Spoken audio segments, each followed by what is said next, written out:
Hello, Assalamu alaikum. India Bangladesh second test, day 1 at Kanpur. আজকে শুরু হয়েছে খেলা। বৃষ্টি মোটামুটি গত 2 দিন থেকে কানপুরে বৃষ্টি হচ্ছে। কালকে তো মনে হয়েছিল আজকে ডে হয়তো খেলা হবেই না, আউটফিল্ড অনেক ওয়েট ছিল। আমি যতগুলো নিউজই দেখছি স্বভাবতই খেলাটা একটু ডিলে হবে বোঝা গেছে। আজকেও অনেক ওভারকাস্ট ছিল, বৃষ্টির সম্ভাবনা অনেক বেশি ছিল। তারপরেও খেলা 1-1.5 ঘন্টার ভেতরে শুরু হয়ে গেছে। যাই হোক, নাথিং মাচ হ্যাপেন টুডে। তারপরেও কিছু নোটেবল ইনসিডেন্ট তো হয়েছে। বাংলাদেশ টেস্ট যেটা আজকে শুরুই হবে বলে মনে হচ্ছিল না, সেটা শুরু হয়েছে।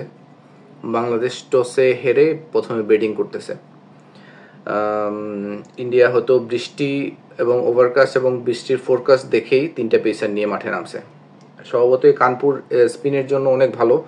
সো ধারণা করা হচ্ছিল যে কুলদীপকে খেলাবে আজকে আশ্বিন এবং যাদের সাথে, হয়তো আকাশদীপকে বসাবে এই টেস্টে। বাট যেহেতু ওভারকাস্ট ছিল, গত 2 দিন থেকেই বৃষ্টি হচ্ছে এবং প্রিডিকশনও হচ্ছে যে আগামী 3-4 দিনও হয়তো বৃষ্টির একটা পসিবিলিটি আছে বা ওভারকাস্ট থাকবে। সো তারা পেসারের দিকে ফোকাস করছে, তারা তাদের টিম সেমই রাখছে। যদিও বাংলাদেশ চেঞ্জেস নিয়ে আসছে এই টেস্টে, ইনজুরির কারণে খেলতে পারতেছে না পেসাররা। প্লাস হচ্ছে বাংলাদেশ একটা স্পিনার বেশি নিয়ে খেলতেছে, বিকজ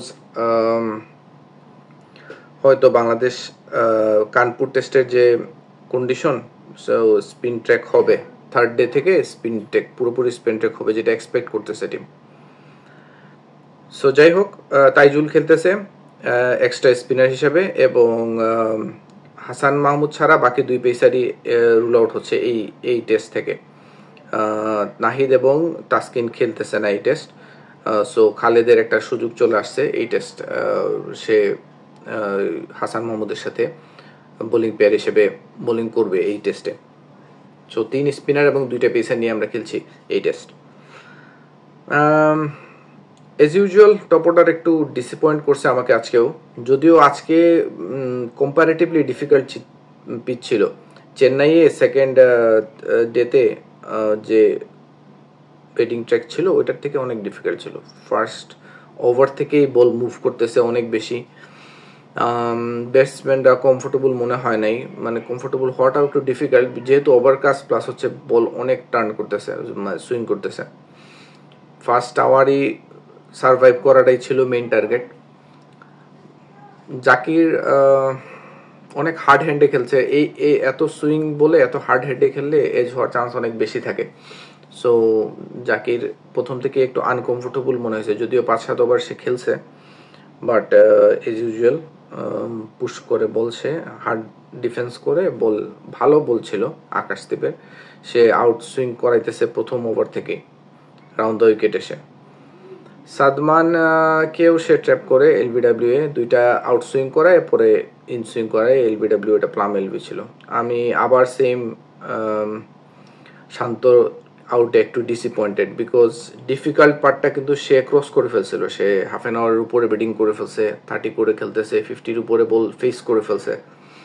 তখন সে একটা আর্ম বল মিস করে আশ্বিন কিন্তু আজকে থেকেই টার্ন পাওয়া শুরু হয়েছে, যদিও তারা আজকে যাকে করায় নেই, শুধু হয়তো letter part of the day, মানে এন্ড অফ দ্য ডে গিয়ে হয়তো জাদেজা আশ্বিন দুজনেই করতো, বাট ওই চান্স হয় নাই। সেকেন্ড সেশনেই স্টাম্প হয়ে যায় ডে। মুমিনুল ভালো খেলতেছে, যদিও ফার্স্ট আওয়ার অনেক ডিফিকাল্ট ছিল মুমিনুলের জন্য। বল এজ বিট করতেছে, এজ হইতেছে, স্লিপের মধ্যে দিয়ে যাইতেছে। মুশফিক আসছে, মুশফিকের জন্য অনেক ডিফিকাল্ট হচ্ছে ফেস করা। সো এটা একটা ব্লেসিং বলতে পারেন যে আজকে বৃষ্টির কারণে পুরোপুরি লোড হয়েছে। যদি হাফ অ্যান আওয়ার বৃষ্টি হয়ে আবার খেলা শুরু হইতো তাহলে আমাদের জন্য সার্ভাইভ করা অনেক ডিফিকাল্ট হইতো। নাও কামস দিস পার্ট, যে 3-4 উইকেট পড়ে গেছে। একটা পেয়ার যদি সেটেল হয়ে যেতে পারে, মুমিনুল 40 করে খেলতেছে, মুশফিক তো মাত্র আসছে 6-7 রান করছে। যদি সেটেল হয়ে যায় তাইলে ওইখান থেকে আমরা 200-250 যদি করতে পারি, তাইলে এই টেস্টে ভালো কিছু করা যাবে, কারণ বল কিন্তু টার্ন করতেছে, আমরা 3টা স্পিনার নিয়ে খেলতেছি। সো সবসময় একটা চান্স আছে। সো আমার মনে হয় নেক্সট ডেতেও খেলা হয়তো ডিলে হইতে পারে, বিকজ ফোরকাস্ট হচ্ছে যে পুরা রাতি বৃষ্টি হবে, কম বেশি থেমে থেমে বৃষ্টি হবে। হোপ ফর দ্য বেস্ট, যে আমরা চাই খেলা হোক। বৃষ্টির কারণে রোল আউট হয়ে ড্র হয়ে তো আসলে লাভ নাই। বাংলাদেশ খেলুক, ভালো খেলুক, এই কন্ডিশনগুলোতে হেবিচুয়েটেড হোক, আস্তে আস্তে অভ্যস্ত হোক। হার্ডলি বাংলাদেশে ফরেন ট্যুর করতে পারে টেস্ট সিরিজের জন্য। সো এটা একটা দুইটা অপরচুনিটি আসেই পুরা বছরে। সো এটা আসলে খেললে প্লেয়ারদের এক্সপিরিয়েন্সও হবে, ইয়াং টিম আমাদের। এছাড়া গুঞ্জন উঠতেছে যে সাকিবের হয়তো এটা লাস্ট টেস্ট, সে হয়তো রিটায়ার করতেছে টেস্ট থেকে, বিকজ অক্টোবরে যেটা আমাদের টেস্ট সিরিজ আছে বাংলাদেশে, ওইটাতে হয়তো সে আসবে না। পলিটিক্যাল কন্ডিশন, অনেক কিছু ব্যাপার স্যাপার আছে, আই ডোন্ট আন্ডারস্ট্যান্ড। আমি সবসময় সাকিবের ফ্যান, যদিও তার পার্সোনাল লাইফে সে অনেক অনেক কিছু করতে পারে, but as a player Bangladesh টিমে সাকিবের কন্ট্রিবিউশন এটা অনেক বেশি, যে কোনো প্লেয়ার থেকেই বেশি।